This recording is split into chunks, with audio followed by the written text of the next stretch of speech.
모르면 손해, 알아두면 이득. 한 주간의 경제 뉴스 중에 알짜배기만 뽑아드립니다. 경제시그널 조현선입니다. 자, 첫 코너 돈워리 시간인데요. 오늘 가상자산 이야기 안 할 수가 없습니다. 리플의 상승세가 무서워서 이분을 모셨습니다. 고란 대표님입니다. 안녕하세요. 네, 안녕하세요. 저희 항상 비트코인으로 시작을 했었는데 오늘은 리플 얘기를 안 할 수가 없는 것 같은데 자, 먼저 다짜고짜.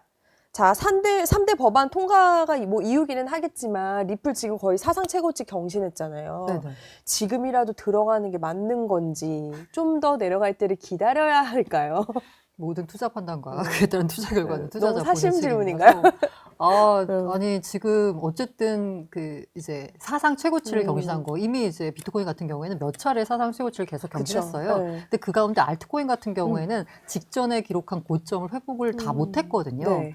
그런데 이번에 이제 사상 최고치를 경신한 알트코인이라고 하면 네. 사실 리플을 밖에 없다라고 볼 수 있어요. 뭐 최근에 상장들을 한 코인들이 있는데 네. 그건 이제 상장한 기간이 1년이 안 되니까 네. 그걸 사상 최고치를 경신했다라고 보기 좀 어려운데 옛날부터 있었던 올드 코인들 가운데 사상 최고치를 경신한 건 리플밖에 없다라는 말씀드리고요. 아마 지금 뭐 이 방송을 보시는 분들도 그렇겠지만 사실 국내 시장에서는 비트코인이 오르는 것보다 리플이 오르는 게 시장 분위기가 훨씬 더 좋습니다. 왜요? 특별히 이유가 있나요? 왜냐하면 국내 분들이 리플을 굉장히 많이 들고 계세요. 아, 그래요? 네네. 지금 현재 업비트 같은 경우에는 리플을 60억 개로 전 세계 1위로 많이 들고 있습니다. 그러니까 바이낸스나 뭐 코인베이스가 들고 있는 현물 그 리플 XRP 양보다 국내 투자자분들이 들고 계신 양이 굉장히 많아요. 그리고 이제 국내 같은 경우에도 어쨌든 점유율이 높은 업비트가 보유한 XRP 거래량이 60억 개로 전 세계 1위를 차지하고 있거든요. 네. 그 제가 이제 지난해 말 기준으로 이제 금융정보분석원이 가상자산 거래소, 가상자산 보유 현황 이런 이제 보고서를 네, 반기마다 내고 있어요. 네. 그 반기마다 보면서 제가 이제 거래소가 보유한 코인들, 이제 거래소가 보유한 코인은 두 가지가 있는데 하나는 거래소가 회사 자금으로 보유한 코인이 있고요. 네. 그게 아니라 고객들이 이제 보관하고 있는 그 네. 코인이 있잖아요. 근데 그쵸. 두 개는 서로 이제 분리가 돼서 공시가 네. 되고 있습니다. 제가 이제 각 이제 그 거래소들이 갖고 있는 그 코인이 몇 개나 되나를 봤는데 거래소, 업비트를 볼게요. 업비트가 갖고 있는 코인 중에 가장 많은 건 뭘까요? 그 금액으로 봤을 때. 업비트요? 24년 말 기준입니다. 아까 말씀하신 리플? 아니, 비트코인이죠. 아, 왜냐하면 비트코인이 그거는 당연히 예. 시가총액이 크기 때문에. 그러니까 지금 현재 비트코인이 전체 시장에서 차지하는 비중이 한 62%뭐 이 정도 돼요. 60% 이상인데 네. 그러면 약간 뭐랄까 정상적이라고 표현되나? 그냥 평균적이라고 하면 국내 투자자들이 보유한 코인도 비트가 한 60% 돼야 되고 비중을 보자면 그 다음에 이제 이더리움이 돼야 되고 그렇죠. 그다음에 XRP 뭐 이런 순서로 돼야 될 것 같잖아요.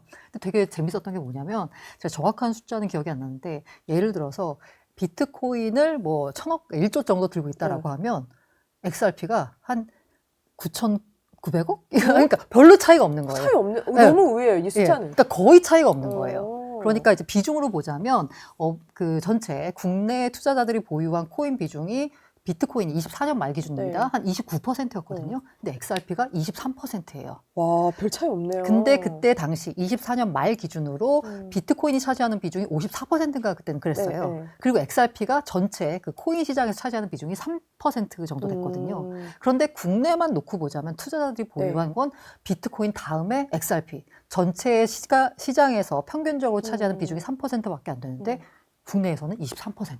그러다 보니까 국내 투자자들이 보유한 XRP가 압도적으로 많고요.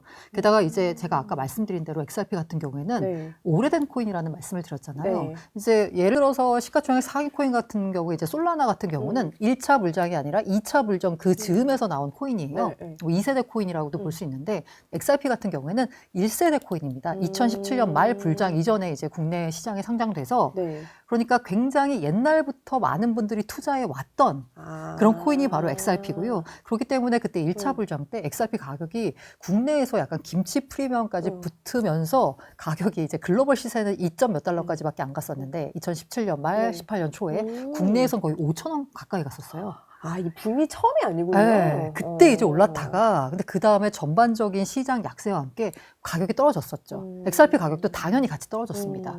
게다가 XRP 같은 경우에는 2020년 네. 말이구나. 그때 SEC와 이제 소송이 이제 시작이 된 거예요. 지난한 소송이 이어지면서 사실 21년에 2차 불장 왔었잖아요. 네네. 근데 XRP 가격은 많이 움직이지 못했어요. 물론 바닥에서 올라왔지만 2차 불장 때 보시면 이더리움 같은 가격도 이더리움도 1차 불장 훨씬 더 뛰어넘는 그렇죠. 수준으로 올라갔고 비트코인도 당시 17년 말에 기록했던 게 2만 달러가 안 됐었는데 그때 막 6만 달러 넘어서고 막 7만 달러 가네 마네 이러고 있는데 XRP는 직전에 기록한 고점도 회복을 못한 상태에서 살짝 오르는 그런 수준밖에 안 됐거든요. 그 이유는 뭐냐면 SEC와 소송이 계속 진행 중인 상황이었기 네. 때문에 가격이 움직이기가 힘든 상황이었죠.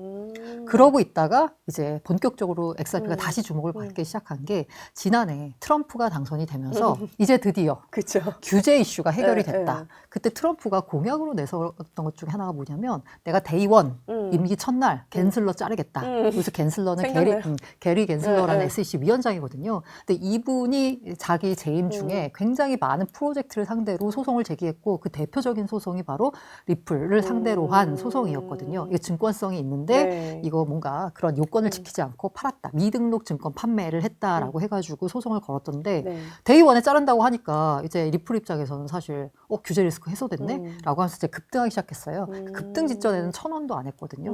토큰 가격이. 그래요? 네. 근데 지금 오늘 이제 지금 원화 엄청 기준으로 해서 4,700원, 800원 뭐 거의 이렇게 5,000원 다 올라가고 돼가요. 있습니다. 네, 맞아요. 네. 맞아요. 그 정고점 이제 경신했고요. 그래서 이제 XRP 같은 경우에는 이제는 물린 사람이 없는 코인이 됐습니다. 아니 리플을 갖고 계셨던 분들은 다시 황금기가 온 거나 마찬가지예요. 맞아요. 지금. 그러니까 사실 그 전에 1차 불장 때부터 투자하셨던 분들은 그야말로 진짜 인고의 세월을 견디셨을 거예요. 만약에 지금까지 들고 계시다고 그렇겠죠. 하면.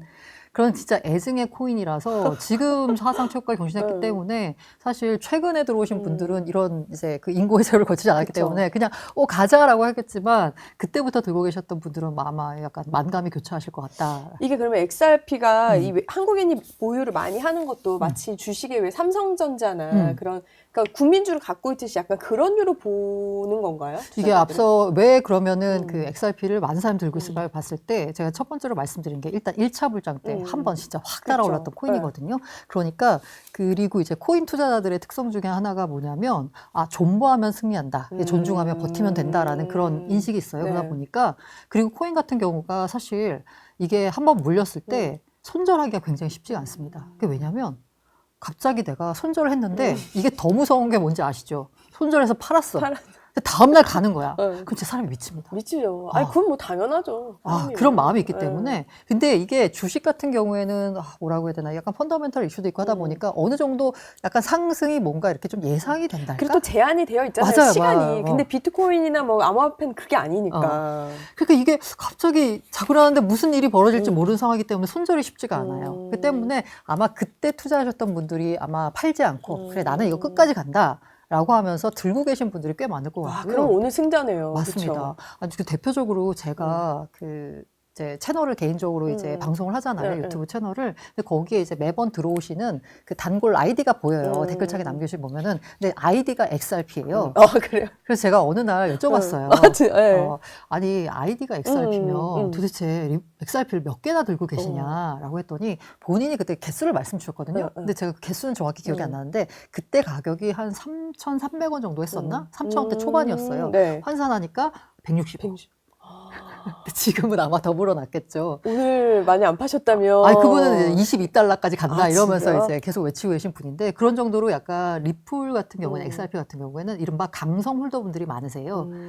이걸 계속 들고 가겠다. 왜냐하면 약간 이제 보살팬처럼 그런 거예요. 야구 보살팬처럼. 네. 그리고 이제 XRP가 아까 왜 그런 국내 투자자들이 약간 삼성전자처럼 많이 들고 있냐라고 했을 때 제가 느끼기에는 2017년에 이른바 코인 붐이 일었을 때 다른 코인 같은 경우에는 사실 이게 조금 웹3라고 하고 뭐 탈중앙 뭐 이래가지고 약간 좀 뜬구름 잡는 얘기 같은 게 없잖아 있어요. 게다가 이런 디지털에 익숙하지 않은 분들 같은 경우에는 저게 도대체 뭔 소리지? 약간 이런 느낌이 있는데 이때 그 리플 랩스 XRP를 이제 발행한 그 리플이라는 회사가 추구하는 건 뭐냐면 되게 목표가 명확했어요. 우리는 글로벌 스위프트망을 대체하겠다라는 거였어요.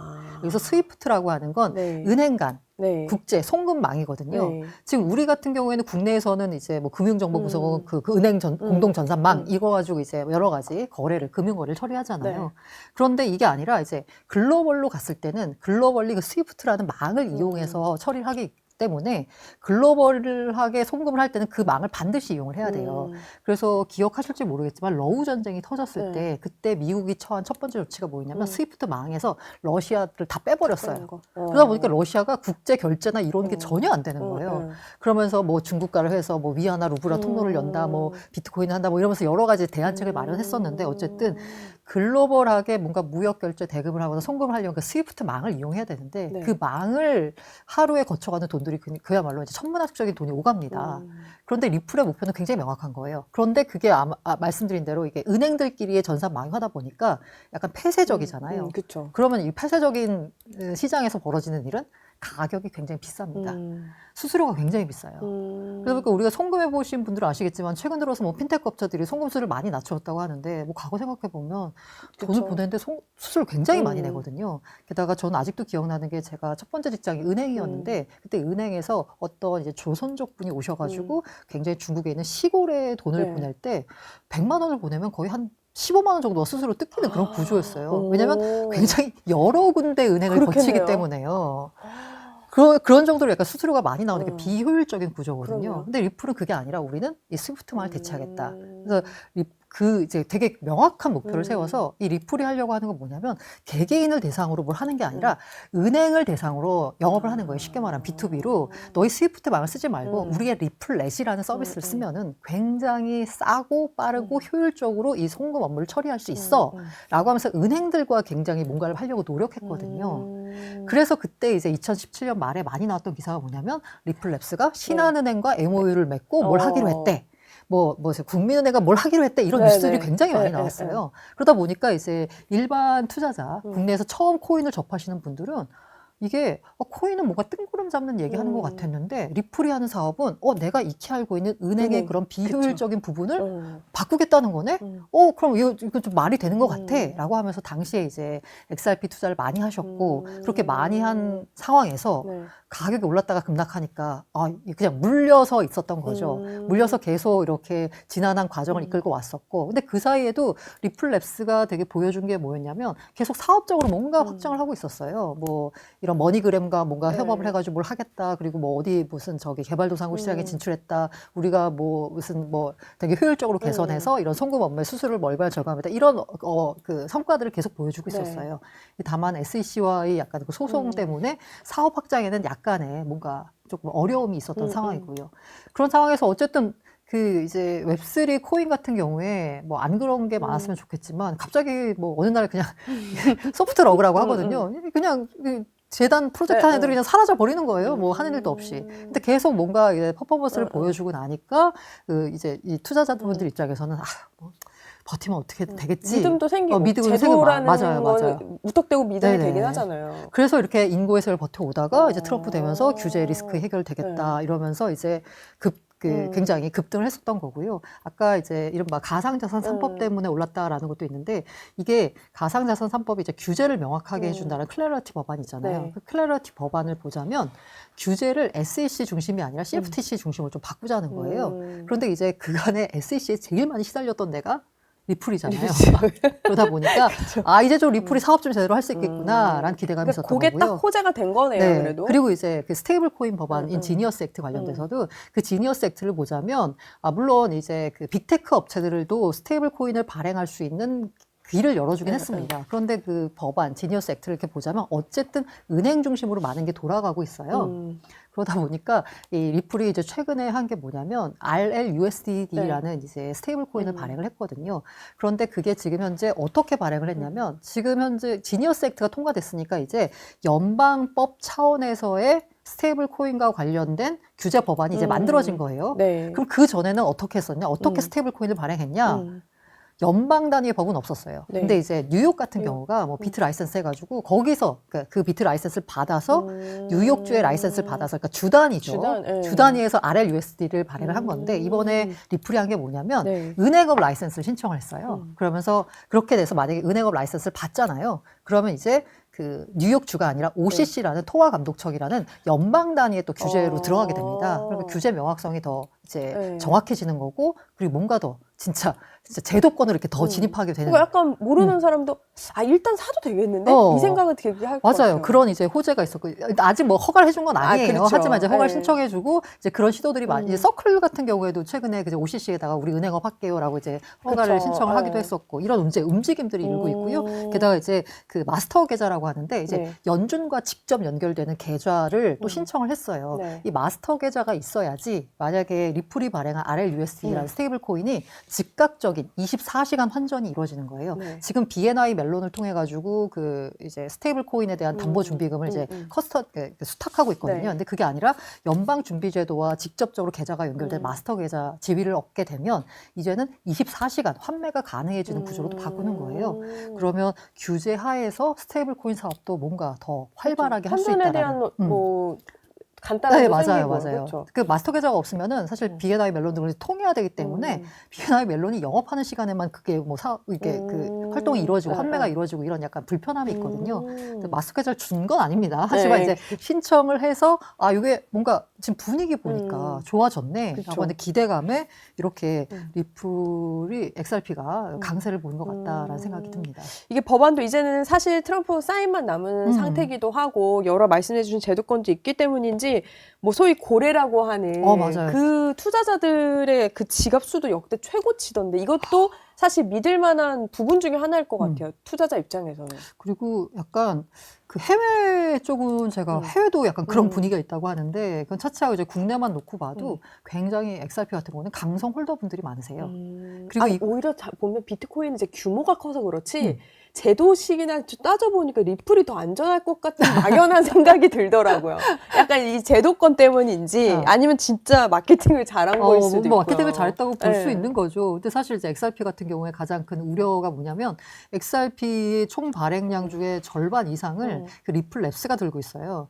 근데 그러니까 계속 이제 매물 부담이 좀 있었던 거죠. 근데 그럼에도 불구하고 제가 느끼기에는 XRP 홀더는 굉장히 강성 홀더 분들이 많으세요. 그래서 제가 약간 이 XRP에 대해서 약간 조금 그렇게 뭐랄까 긍정적인 부분만 있진 않아요. 제 개인적으로는. 왜냐하면 리플랩스가 일을 잘하는 건 알겠는데 이 리플랩스와 XRP 가격과의 이게 상관관계가 조금 애매하거든요. 그게 좀 궁금했어요. 그리고 알 필요도 있고요. 그 부분은. 이게 그러니까 뭐 말씀하시는 분들은 아니다. 이게 결과적으로 다 좋은 거다라고 하는데 리플랩스가 잘 되는 것과 XRP 가격이 오르는 것은 약간 별개의 문제거든요.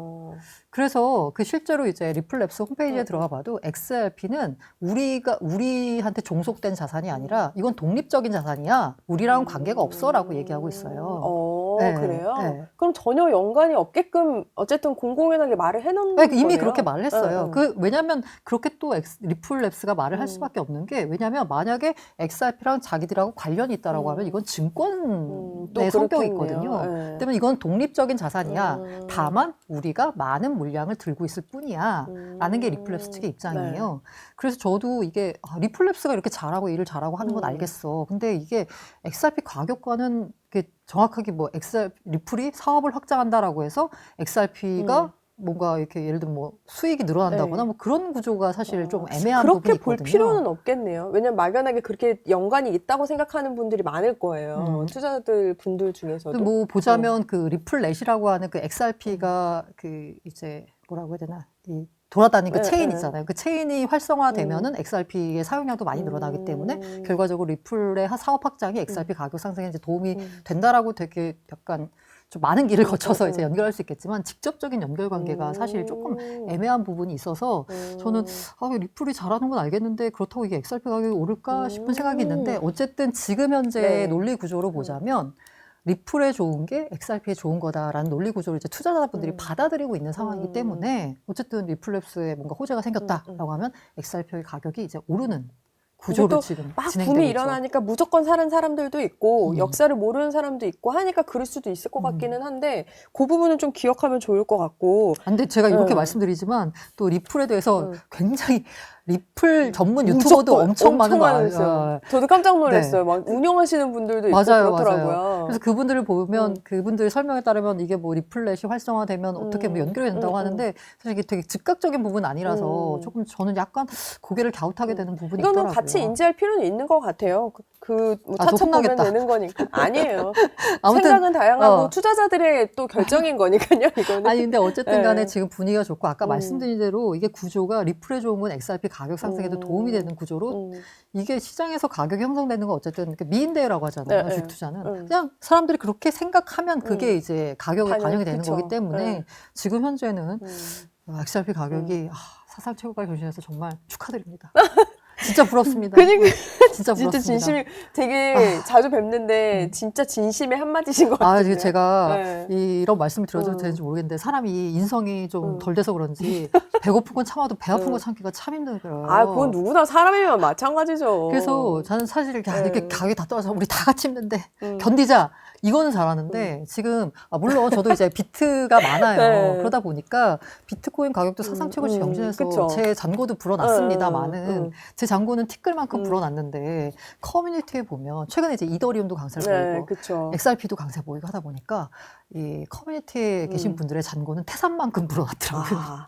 또 그 같은 상승이지만 다르군요. 그러다 보니까 이 상대적 박탈감 때문에 요새는 정말 뭐라고 해야 되나, 이 투자 리스크 관리 이런 것보다 멘탈 관리에 더 힘을 쓰는. 이게 원래 투자가 멘탈 관리잖아요. 아니, 그게 되게 약간 좀 아이러니한 게, 그렇다고 돈을 못 벌었냐는 아닌데, 돈을 벌었어요. 하지만 내가 번 거는 정말 티끌인데, 저기 옆을 봤더니, 지금 돈 복사를 하고 있네. 대표님이 멘탈 관리 해주셔야 우리 투자자들도 멘탈 관리할 수 있어요. 근데 요럴 때가 또 약간. 그쵸. 또 약간 맞아요. 조심해야 될 부분이긴 하고요. 그런 것 같아요. 그리고 약간 섣불리 선택해서도 안 될 것 같고, 요때쯤에. 근데 요건 어떻게 보세요? 이 비트코인이 조금 그래도 기업들도 눈여겨보기 시작했던 게 ETF라는 미국에서 승인해서 온 거잖아요. 맞아요. 그래서 지금 이런 말도 많아요. 알트코인도 ETF 해야 된다. 그건 나올 것 같아요. 그래서 실제로 승인도 했잖아요. 25일인가가 하나 뭐 승인이 난다고 하던데, XRP도. 아니, 이미 XRP 같은 경우에는 선물은 이게 승인이 났고요.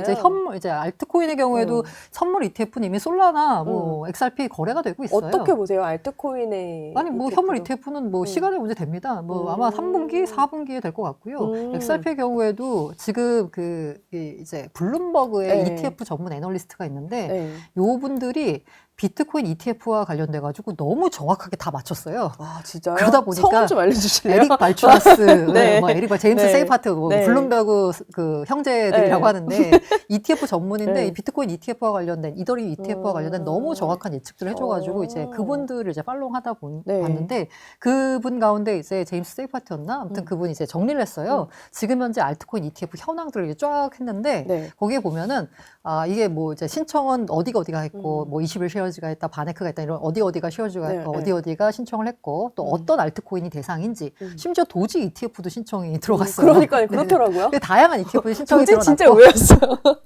그러고 이제 이거 이제 그 승인을 해주는 이제 연기하다가 최종 마감일은 이제 언제고 이걸 정리를 해놨거든요. 거기에다 그리고 또 하나가 뭐냐면 그래서 ETF가 승인될 것 같아, 아닐 것 같아 확률을 표시해놨는데 제가 XRP를 확인해봤더니 95% 승인될 것 같다. 이건 뭐 된다라고 볼 수 있고요. 그건 뭐 거의 그리고 지금 상황 봐서는 안 해줄 이유도 없는 것 같기도 해요. 맞아요. 그래서 이제 아마 그냥 시간의 문제지 될 것 같다라는 생각이 들고 있고요. 그리고 ETF로 되면 아무래도 그 기관이 이제 본격적으로 유입될 수 있는 이제 통로가 열린다라고 보니까 알트코인에는 당연히 호재다라고 볼 수 있습니다. 그럼 이런 호재들이나 뭐 이런 지금까지 상황을 보면은 이게 혹시 과열로 확 죽으면 어떡하지 이런 생각, 왜냐면 알트코인이 좀 위험한 부분들이 있잖아요. 근데 지금 상황을 보셨을 때 분명한 호재도 있고요. 또 SEC랑 또 그 종료되는 것도 임박해지고 있잖아요. 이미 뭐 벌금은 다 냈기 거의 때문에 벌금으로 하고 있죠. 취하면 그러면 보셨을 때 좀 얼마큼 보세요, 상승세를? 잘 모르겠어요, 진짜. 이거요? 진짜 막 사람들이 지금 뭐 5달러 가니 막 4달러 가니 4달러는 사실 갈 수 있을 것 같고. 지금 3.6달러인데. 그러니까요. 4달러는 사실 비트코인 가듯이 갈 수 있을 것 같은데 조금 전망을 하신다면 뭐 흐름이라도 진짜 저는 있으세요? 정말 잘 모르겠습니다. 어려우세요? 잘 모르겠습니다. 네. 잘 모르겠는 게 이게 그 알트코인의 경우에는 확실히 이제 분위기를 타잖아요. 그렇죠. 너무 그리고 미세하게 타는 것 같아요. 지금 분위기는 악재가 없어요. 그러니까요. 저도 공부하면서 나쁜 게 없나? 이렇게 찾아왔어요. 그러니까. 근데 이게 또 어느 순간에 또 이렇게 바뀔지가 또 모르기 때문에 되게 조심스러운 부분이 있는데 또 들어오기 전에 이제 또 되게 여러 가지 이제 투자 관련된 글을 네. 보다 보니까 이제 어떤 분이 이제 쓴 글을 보니까 이게 아직까지 이렇게 XRP가 어째 사상 최고치 경신했는데 그래도 옛날에 그 광기에 휩싸였던 시장에 비교하면 그 정도로 환희가 넘치지 않는다는 그러니까 거예요. 아직 남았다라고 보시는 분들도 있겠어요. 이게 그 언제나 이 꼭지를 판단하는 그쵸. 지점 중에 하나가 뭐냐면 개인들의 광기가 극에 달했을 때인데 열기, 환호 막 이런 게 그게 아직 멀었다. 근데 이제 그 코인 시장으로 보자면 최근 들어서 오늘은 제가 확인 못했는데 이 김치 프리미엄이 역푸가 지금 며칠째 나오고 있어요. 아마 오늘도 역푸가 났을 텐데 이 역푸라고 하는 거는 이 코인 시장에 있어서 이 프리미엄이라고 하는 건 국내 투자자들의 이 코인 시장에 대한 관심 정도를 말하는 네. 거거든요. 근데 비트코인이 사상 최고치를 경신하고 리플도 이제 전고점을 넘어선데도 불구하고 역푸가 난다는 건 아직 국내 투자자들 같은 경우에 코인 시장에 관심이 없다는 거예요.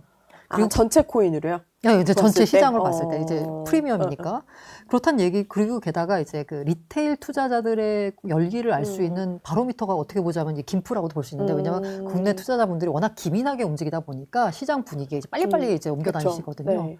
그런데 아직까지 역부다라는 건 아직 코인 시장 전반에 그런 미친 광기가 아직은 없나? 그럼 아직 더 갈 수도 더갈수 있겠네? 있나?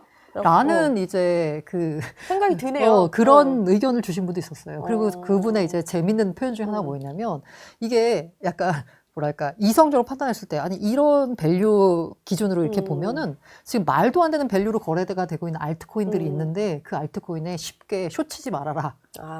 왜냐하면 지금 이 분위기가 워낙 이렇게 막 달아오르고 개인들이 막 할 때는 그냥 오른다는 거예요. 이유 없이 오를 이유 수도 없이 있는 오르니까 거네요. 거기다 괜히 이제 숏이라고 하는 거는 이런 막 하락에 베팅하는 거잖아요. 생각보다 이거 상승 길게 갈 수도 있다라는 식의 또 글을 쓰신 분들도 있었어요. 그리고 또 충분히 미국에서도 이거 뭐 법안까지 나왔으니까 신호가 확실하니까 그런 것 같기도 해요. 지금 분위기가 진짜 너무 좋아서 지금 이게 도대체 악재가 뭔가 그리고 약간 저도 과거에는 그러니까 잘 모를 때는 되게 약간 과감하게 무모하게 확 지르는 경향이 있었거든요. 근데 몇 번 사이클을 겪고 나니까 되게 조심스러워서 오히려 이럴 때 막 같이 취해서 하기보다 계속 이렇게 약간 괜찮아 이렇게 오르는 게 맞아 이렇게 고개를 갸웃하다가 결국 이제 기회를 놓치는 것도 있지만 어쨌든 리스크 관리도 중요하기 때문에 시장이 이렇게 달아 올랐을 때 그 상승에 충분히 뭔가 향유하시는 것도 좋지만 조금 리스크 관리도 필요하기는 하겠네요. 네네. 아니면 뭐 분산을 좀 시킨다든지. 맞아요. 그래서 그쵸?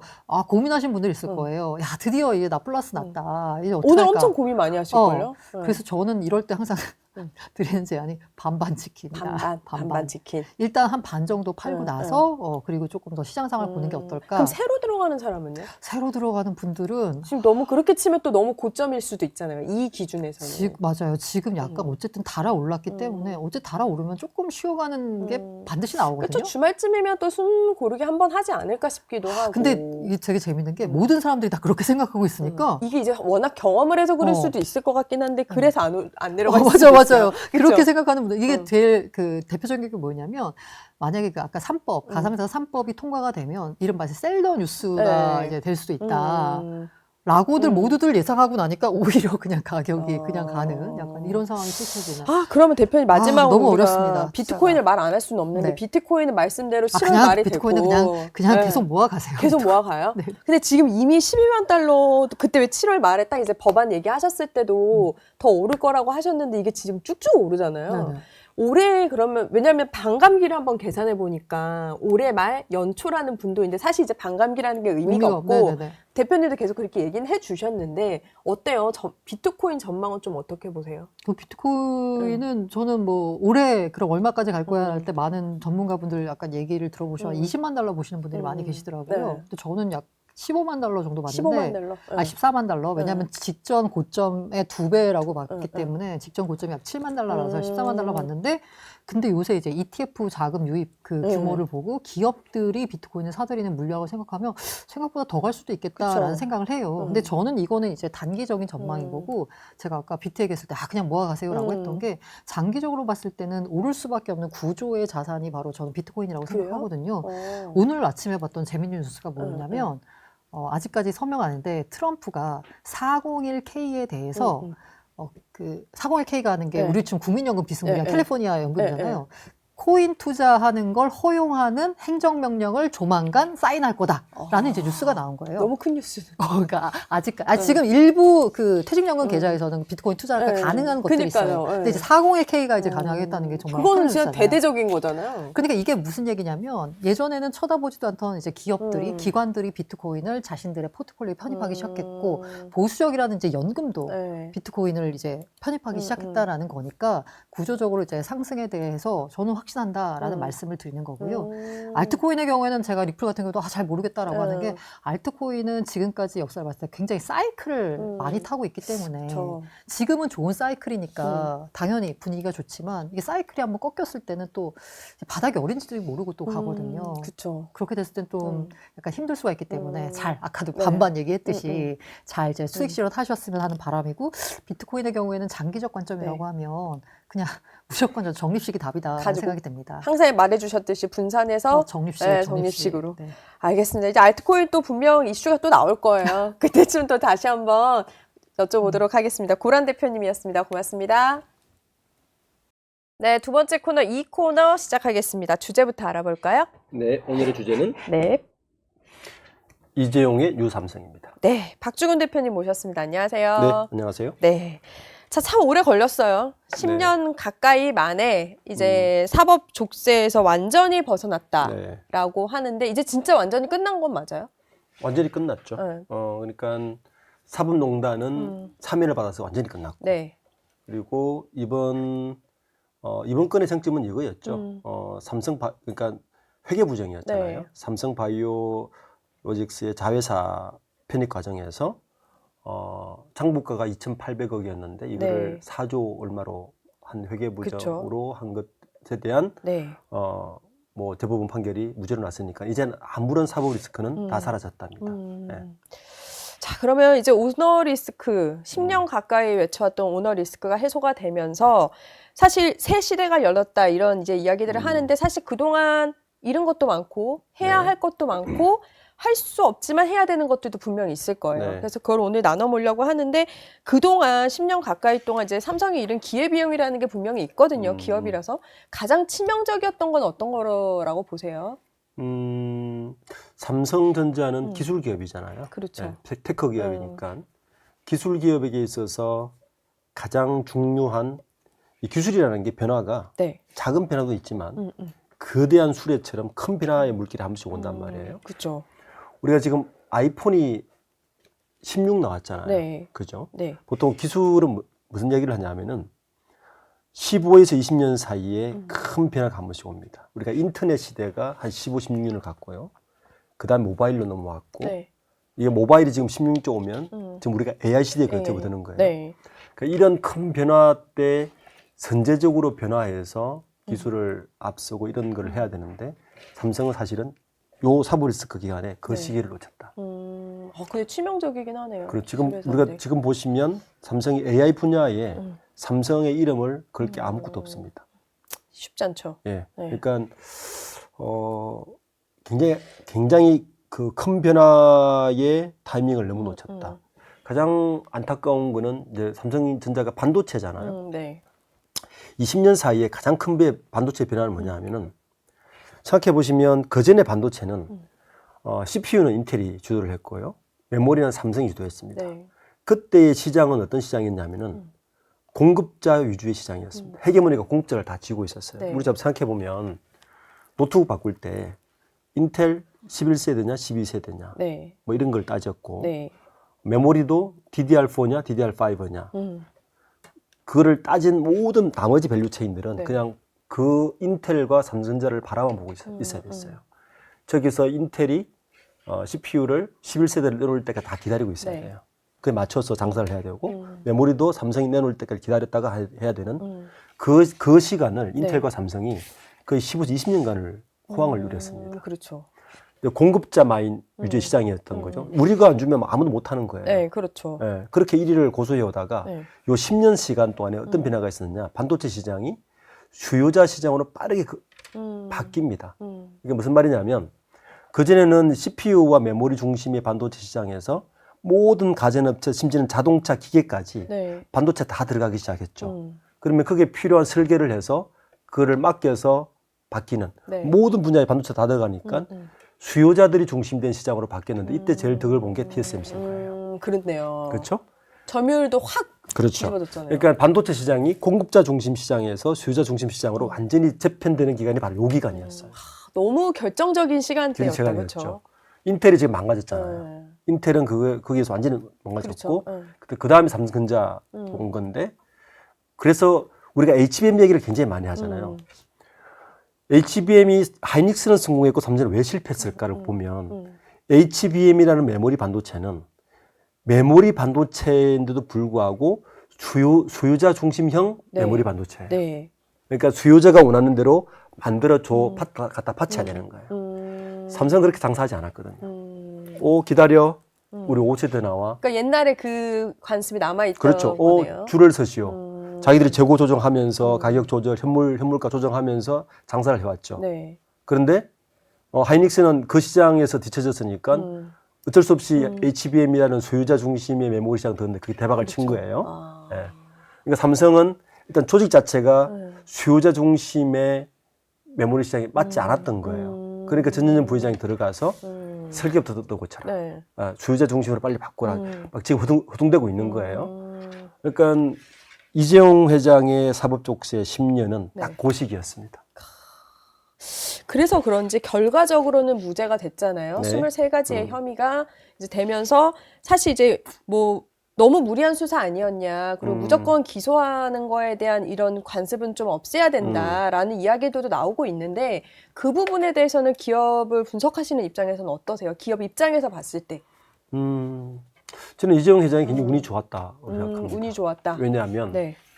만약에 상법이 통과된 이후에 이게 기소가 되었다. 100% 유죄입니다. 아, 그럼 상법까지 갈 수 있네요. 네.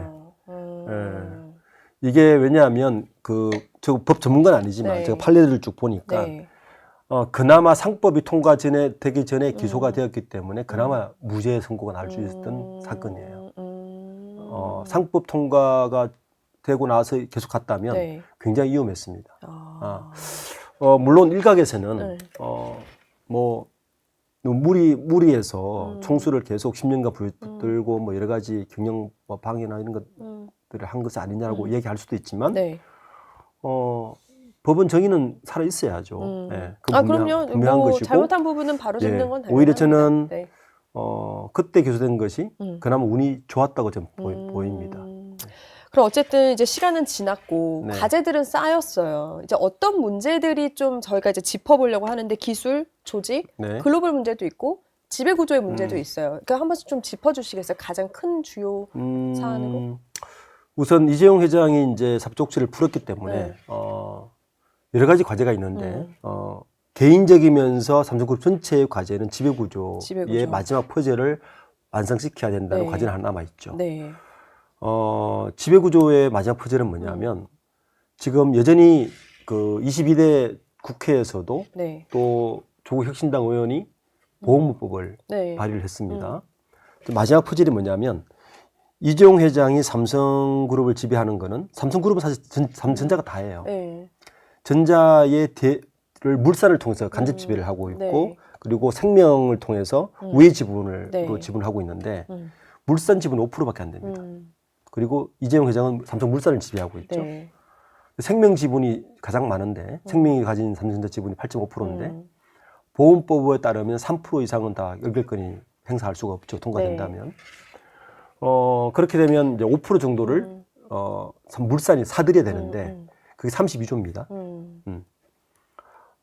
그래서 지금 판결 나기 전에 이미 삼성바이오로직스 인적 분할에 들어갔죠. 네. 그 삼성바이오로직스 인적 분할을 하면 삼성바이오로직스 홀딩스가 생기게 되고 이 홀딩스를 삼성전자에서는 당장 상장하지 않겠다고 이야기를 했어요. 근데 네. 어떤 상장하면 이 가치가 한 30조 돼요. 그럼 그게 수합이 되죠.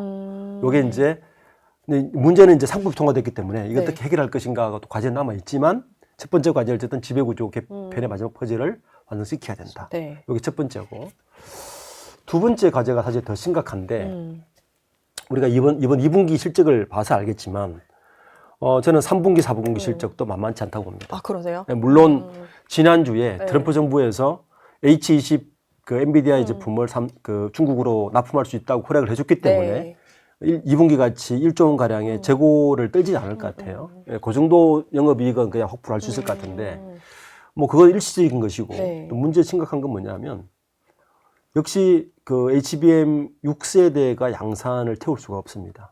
그쵸. 올해 그거 안에. 과제죠.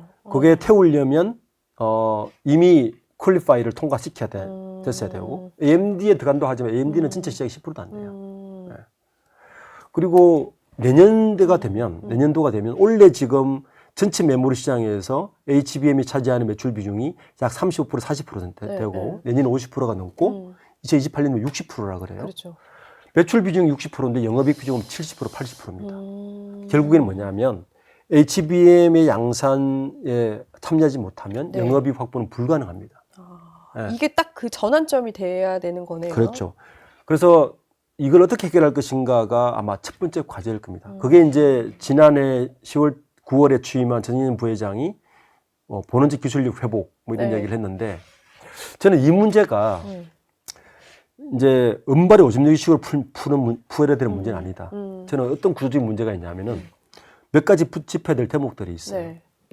2015년도에 영국 이코노미스트가 삼성전자를 분석하면서 재밌는 리포트를 냈는데 그때 뭐라 그랬냐면 이건희 회장의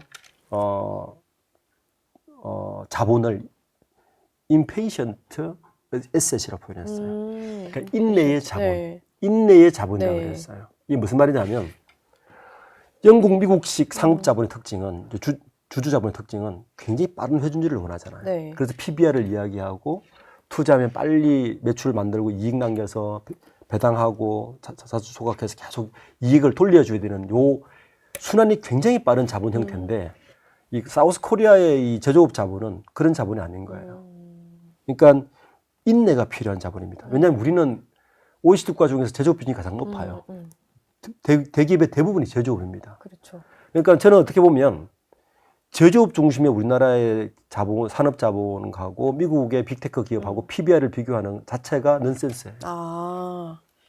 왜냐하면 비교하면 안 된다. 우리는 기본적으로 장기간의 투자가 필요하고 굉장히 큰 자본의 투자가 필요해서 오랜 R&D를 통해서 이익을 창출하고 수출하는 형태고 네. 저쪽은 말 그대로 빅테크니까 공장도 하나 없잖아요. 그렇죠. 플랫폼과 여러 가지를 가지고 자본을 돌리니까 PBR이 좋을 수밖에 없죠. 그 똑같은 잣대로 PBR을 비교하는 건 사실 어불성설입니다. 그러네요. 기준 자체가 다르죠. 거네요. 그래서 그 이코노미스트에서 독특한 거죠. 이 사우스 코리아의 이런 자본 형태가. 그런데 세계를 리드하기 시작했어요. 그때부터. 그러니까 이건희 회장의 자본 형태를 인내의 자본이라는 말을 표현했어요. 무슨 말이냐면 삼성전자의 힘이 바로 거기서 나온 거예요. 오랜 동안의 R&D를 통해서 기술을 축적하고 압도적인 제조 기술력을 가지고 선제적으로 0.5나 1사이클을 앞서면서 막대한 영업이익을 가져간 형태. 어떻게 보면 경영학의 새로운 형태의 경영이었거든요. 네. 이렇게 싸운 게 삼성전자예요. 사실은 그 수혜를 언제 누렸느냐. 이건 회장이 쓰러지고 2017년도에 누렸습니다. 네. 그때 뭐가 터졌냐면 스마트폰 터지면서 낸드 플래시가 엄청나게 팔린 거예요. 그렇죠. 그걸 이건 회장이 결단으로 가지고 이게 투자한 거란 말이에요. 그런데 네. 재밌는 거는 2017년도에 우리가 그 사브리스크가 딱 터지자마자 네.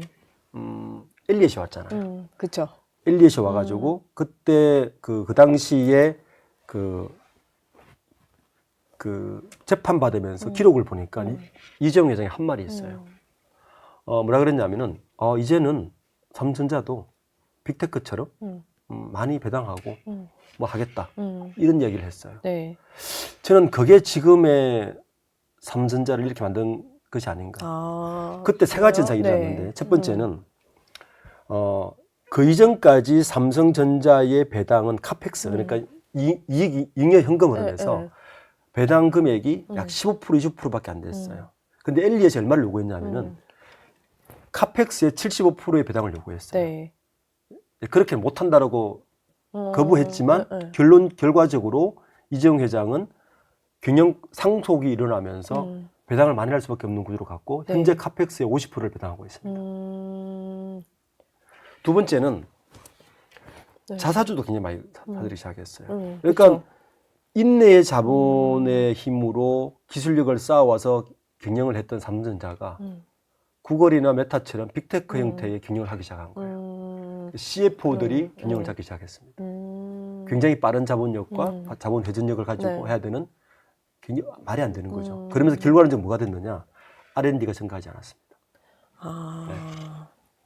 그 결과가 7년 후에 나타난 거예요. 네. 2024년에. 그러면서 결국에는 삼성전자가 손을 든 거죠. 정의용 부회장이 네. 삼성전자가 본원적 기술력이 사라졌다라고 이야기한 거예요. 이게 한 7년 걸립니다. 그러니까 시급한 문제는 네. HBM을 어떻게 양산을 태우고 영업이익을 확보할까도 시급하지만 사실은 리더로서의 역할은 뭐냐면 선제 구조적으로 뭐가 문제인지를 하고 그렇죠. 원래 우리가 잘하는 게 뭐였지를 다시 고민하고 본인이 몇 번 이야기는 하긴 했어요. 기술에 대해서. 네. 실제 그렇게 움직이지 않았어요. 쉽지 않았죠. 그러니까 삼성전자라는 기업은 미국의 구글이나 아마존이나 픽픽 같은 기업이 아니에요. 거기는 제조를 하지 않습니다. 애플도 조차도 팍스콘에서 제조를 하지 본인들은 다 디자인하고 하는 네. 기술을 가지고 있어요. 네. 근데 삼성전자는 그렇지 않잖아요. 그러니까 원래 잘하는 거를 꾸준히 R&D를 해서 본인의 자기들만의 기술력을 확보를 해서 기술 격차를 만들어서 네. 영업이익을 가져가는 그거로 갈 건지 아니면 그런 기술을 가진 회사를 M&A를 해서 그 기술을 확보하든지 이 두 개를 결정해야 되는데 저는 삼성전자가 M&A를 통해서 기술을 확보하는 거는 체질상 익숙치 않다라고 봅니다. 쉽지 않을 것 같아요. 그러니까 녹아내리기가 익숙하지 쉽지 않은 거죠? 기업이에요. 기업 구조, 기업의 어떤 특성상. 네. 국내 10대 그룹 중에서 M&A로 성장한 그룹은 딱 3개 있습니다. 어디예요? SK그룹. 그렇죠. SK그룹은 본낼 게 없어요. SK그룹은 성경으로 시작해서 한국정규인수에서 이노베이션 만들었고요. 네. 한국통신인수에서 SK텔레콤 만들었고요. SK하이닉스 인수에서 현재 반도체가 된 거예요. SK그룹은 유일하게 자기 손으로 제조업을 시작한 거는 현재 SK온 네. 배터리밖에 없습니다. 저게 이제 중요한 의미를 갖는 거고. 그다음 또 그리고 M&A로 성장한 기업은 하나그룹이죠. 그렇죠. 하나는 5년마다 구축체 M&A에서 이만큼 성장을 한 것이고 그런 그룹들은 외부 기업을 가져와서 자기 걸로 잘 화학적 결합을 잘 시키는 그룹 특징들이 있는데 삼성은 지금까지 그렇게 해본 경험이 한 번도 없습니다. 그러니까 더 쉽지 않겠죠. 쉽지 않죠. 네. 그래서 이건희 회장은 이건희 회장은 M&A를 하지 않았고 그걸 택하지 않은 거죠. 특별한 경우가 네. 아니면. 그러니까 이제 이재용 회장이 이 사브리스크에 있을 때 언론들은 이렇게 두 가지를 엄호를 했어요. 왜 빨리 풀어줘야 되느냐에 대한 엄호를 두 논리를 풀었는데 첫 번째는 대규모 투자를 하는데 디시전 할 사람이 없다. 그 리더가 필요하다. 그리고 대규모 M&A 하는데 메이크 디시전 할 사람이 필요하니 네. 좀 빨리 리스크를 풀어달라고 이야기했고 두 번째 논거는 뭐냐면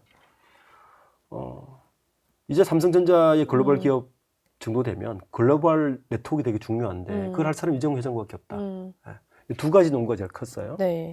자, 그런데 지금 와서 보면 글로벌 네트워크를 통해서 삼성전자가 뭘 얻었지? 네. 라는 질문을 해봐야 되는 것이고 이제 의사결정을 할 수 있는데 어떤 결정을 할 것인가. 그러니까 이러한 것에 대한 이제 대답을 할 때가 되었다. 말씀하신 대로 이젠 진짜 실행해야 하는 시간대인 것 같아요. 네. 그렇기 때문에 이재용 회장의 역할이 뉴 삼성을 위한 그들이 말하는 뉴 삼성을 위한 과감한 결정도 필요할 테고요. 그리고 이게 보면은 이런 생각도 들더라고요. 예전에 이건희 전 회장을 보면은 취임하고 6년 뒤에 신경영 발표를 네. 하잖아요. 그러니까 네. 그 일정 6년 동안 아까 대표님께서 말씀하신 대로 샅샅이 기업을 봤을 거란 말이에요. 옆에 글로벌도 보고. 근데 이재용 회장은 상대적으로 이제 재판도 많았고, 뭐, 대외적인 이제 이슈도 많았기 때문에 상대적으로 여건은 달랐는데, 이제 어쨌든 이재용 회장도 해야 해요. 그러면은 어떤 거를 좀 봐야 된다고 보세요? 지금 당장. 저는 이제 그 개인적인 생각이긴 하지만, 본인의 경영 스타일을 찾아야 된답니다. 본인의 경영 스타일. 네. 지금 보시면 이재용 회장의 측근에 있는 많은 임원들은 대부분이 네. 아버지 이건희 회장에 있던 분들이 그대로 있습니다. 물론 이 사브리스크라는 그래서 저는 이 사모스크가 네. 참 너무 안타깝다. 네. 같은 시기에 2019년, 18년, 19년도에 현대차의 정의선 회장이나 LG 구광모 회장의 경우에도 똑같이 이제 경영권 승계를 받았는데 완전히 바뀌었거든요.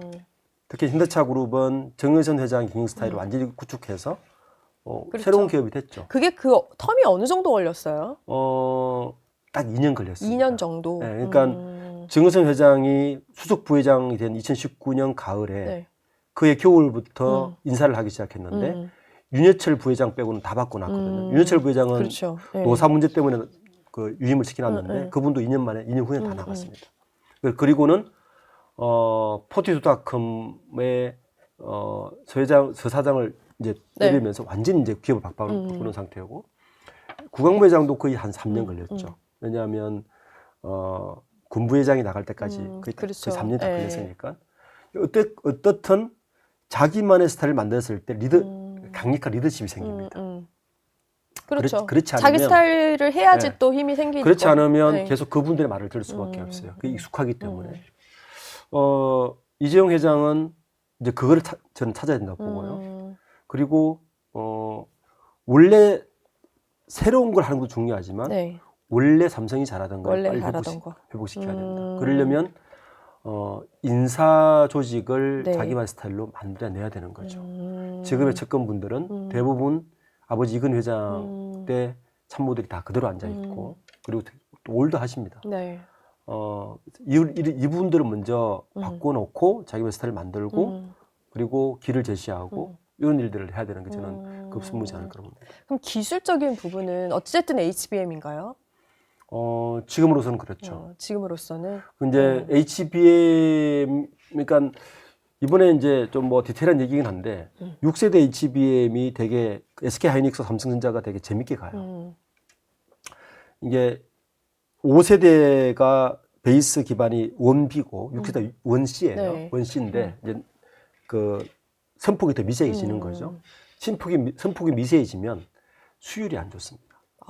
그러니까 양산 수율이 막 떨어져요. 네. 당연하겠죠. 이게 어려우니까. 그래서 SK 하이닉스는 6세대도 수율이 이미 검증된 원B에다가 12단만 올려서 6세대를 만들기 시작했어요. 그러니까 양산 수율이 좋죠. 네. 위험 요소를 조금 그렇죠. 약화시킨 거네요. 근데 삼성전자는 뭘 택했느냐 하면은 어차피 우리가 원B 5세대는 이미 뒤처졌기 때문에 포기하고 원C 바로 가자 해서 6세대를 하는데 수율이 안 좋습니다. 당연히.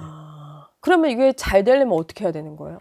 내부적으로는 설계부터 여러 가지를 바꿔야 된다 이야기를 하는데 그거는 뭐 아주 디테일한 노하우가 필요하고 이 두 가지를 놓고 보면 결국은 뭐냐 하면 그러니까 CFO가 경영을 하는 스타일과 엔지니어가 경영을 하는 스타일은 다릅니다. 그러니까 CFO는 이런 식이에요. 아니 우리가 삼성전자 이야기하면 기억나는 회사 하나 있잖아요. EV 네. 하고 있는 좋은 장비 우리가 사줬는데 왜 못 만들어내? 이게 이제 CFO들의 이야기고 엔지니어들의 생각은 기술은 손끝에서 그렇죠. 나오는 것에 대한 그 이기세가 항상 있는 거예요. 하이닉스는 후자를 선택했고 네. 삼성전자는 전자에 아직 스타일이 있는 거죠. 이거를 누가 빨리 중재를 해줘야 되느냐? 오너가 해줘야 되는 거죠. 그렇죠. 그렇기 때문에 사실 과거를 봐도 아버지 때를 보면은 오너의 역할이 분명히 필요하고 말씀하신 대로 결정적인 역할을 해야 되니까 그 10년이 못했다라는 말도 있는 거잖아요. 결정할 시기가 놓쳤다.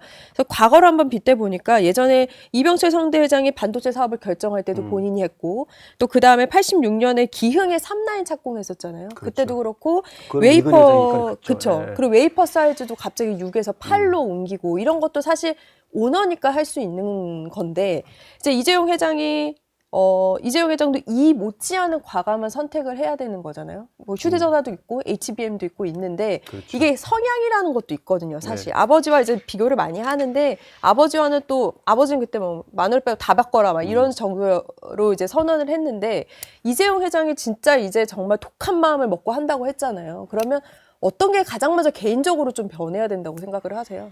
저는 우선 그 인사 부분에 있어서 과감한 혁신이 필요하다. 그러니까 본인의 용기도 필요하겠네요. 네, 그렇죠. 뭐 인사 부분은 측근들을 어쨌든 정리 나름대로 조정을 하려면 아픔이 있겠죠. 그러니까 그런 것에 대한 부분. 그리고 사실 그동안 자기가 없는 시간 동안 지켜준 사람들이기도 하잖아요, 그렇죠. 회사를. 예.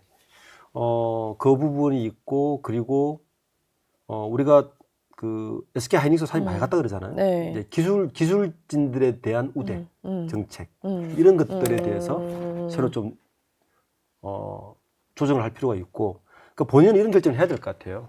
저는 삼성전자가 선대 이건희 회장 때처럼 삼성전자라는 이 기업이 글로벌에서 포지션 자체가 우리는 우수한 제조 기술과 R&D와 제조 기술을 가지고 글로벌 세계에서 네. 좋은 디바이스를 만드는 프로바이더로 남을 거냐, 아니면 프로바이더. 네. 구글이나 메타처럼 글로벌 플랫폼 기업처럼 우리가 기업을 운영할 것이냐, 이런 결정에서 결정을 못한 것 같아요. 그러니까 뭔가 하나의 이 마지막 선을 선택을 해놓고 진행을 그렇죠. 해야겠네요. 그러니까 분명한 방향성을 지정해 주는 게 또 리더의 역할이죠. 아, 그렇기도 하죠. 예. 그런 부분들을 이제는 좀 투자자들에게도 이야기를 해줘야 되고, 투자자들도 아직까지 안겨 속인 것 같습니다. 우리가 대부분 뭐 이야기하면 네. HBM 언제 양산돼? 이런 얘기만 하거든요. 그렇죠. 그 이후의 얘기는 아무도 못 합니다. 예. 파운드리 어떻게 할 거야? 사업 구조 어떻게 할 거야? 현재 삼성전자의 사업 구조, 사업 형태가요. 네. 그 20에서 25년째 동일합니다. 제가 25년 전이면 제가 대학원 졸업할 때인데 그때 아직도 기억이 선명해요. 삼성전자에서 리크루트를 와가지고 사업부를 설명하는데 그 사업 구조가 그때가 반도체, 네. 메모리 시스템 LSI 그리고 가전, 핸드폰 이 네 개 사업부 지금 동일하잖아요. 그렇죠. 스마트폰으로 바뀐 거 빼고는 어떤 1등 기업도 같은 사업 구조를 20년간 1등을 계속해서 유지하고 그걸로 계속 하기는 불가능합니다. 사업 구조 혁신이 필요하고요. 네. 이 변해가는 빅테크에 빨리빨리 선제적으로 대응하는 게 필요한데 너무 올드합니다. 그럼 마지막으로 이게 좀 이건 궁금해요. 이 삼성뿐만 아니라 오너 리스크가 해소가 됐을 때 주가라든지 어떤 투자자들의 지금 반영은 잘 되고 있잖아요. 좋은 반영으로 이제 주가가 오르고 있는데 이런 게 어느 정도 간다 이런 게 좀 있나요? 텀이? 저는 솔직히 말씀드리면 어제 3% 정도 올랐잖아요. 그 주가가 이재용 회장의 사법 리스크가 풀려서 올라간 주가로 보지는 않습니다. 그러면요? 그 주가는 트럼프 정부가 H20을 충분히 납품할 수 있도록 허락해 준 주가예요. 약간의 호재가 되면서 네, 이어진. 그렇죠. 실제로 보면 뭐 우스갯소리로 이재용 회장이 구속 수감 중일 때 주가 더 좋았습니다. 네. 그렇죠. 말이 안 되잖아요. 이게 오너 리스크와 주가는 큰 차이가 없나요? 그러면? 그러니까 모럴 해저드라든지 예를 들어서 아주 심각한 것들은 영향이 있겠지만 삼성전자 정도의 기업이 오너 리스크 주가 영향은 저는 크게 없다고 봅니다. 그럼 마지막으로 대표님 어찌 됐든 이게 뭐 인텔이든 소니든 한 나라의 이제 대기업은 나라를 위해서도 건강하게 있으면 참 좋은 거잖아요. 대표님 이제 전문가로 보셨을 때 이제 정말 독한 마음 먹고 시작을 해야 되는데 삼성전자의 이재용 회장에게 조언을 해준다면 이런 거는 꼭 했으면 좋겠다. 아까 말씀하신 거 외에도 좀 어떤 부분이 있으실까요?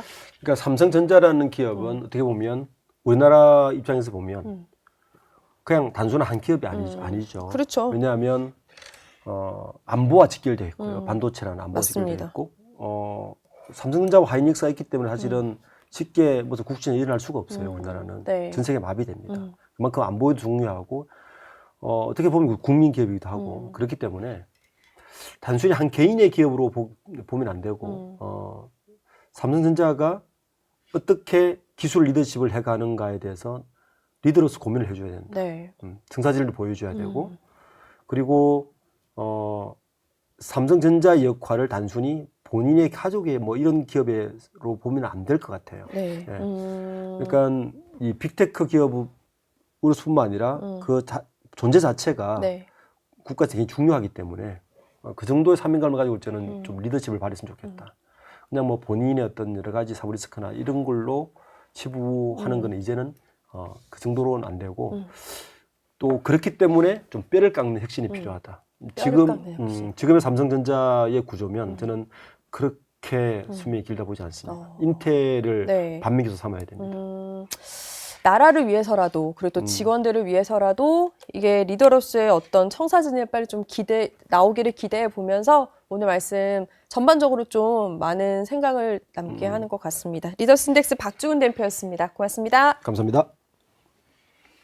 네, 경제 시그널 준비한 이야기 여기까지입니다. 채널의 공식 유튜브에 매주 금요일에 업로드되는 경제 시그널, 이 알람 구독, 좋아요, 댓글 잊지 마시고요. 부자 되세요. 고맙습니다.